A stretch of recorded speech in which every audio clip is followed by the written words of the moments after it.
What's up? It's your boy Lil XXEL. Make sure to subscribe to my YouTube channel right now. You're now tuned in to Simp Storytime. So the creation of LMK goes all the way back to high school. You know, I was in a 3-year relationship. That was, all sunshine and rainbows, but, the storm hit right after I graduated. Actually, we split right after I graduated.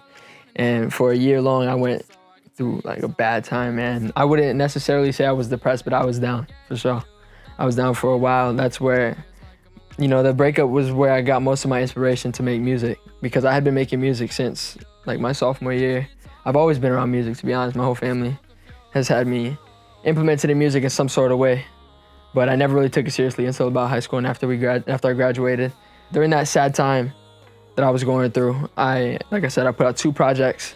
I put out the first one being Truthfulness. That's where I went through happy, sad, confused,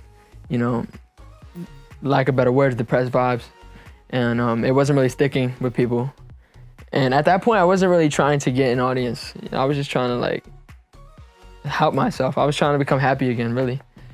Music was the only thing that was helping, to be honest. And then I put out a second project called Zellulous. That's after I came up with the name Zell. My name is Alex. Lex backwards is Zell. And then I came up with an album name called Zellulous, which means fabulous in my own way. After that project, it's kind of where I found my sound, because that project did well. It had a lot more happy vibes, but it wasn't telling my story, to be honest. It found the sound, but it wasn't the kind of music that I wanted to portray. After that, I put out a record called Monopoly at the beginning of 2020. And that track was specifically about the girl that, I parted ways with. And it didn't really get to her. I got no response. That kind of put me down again as well, because everybody around me knew that track was specifically about her.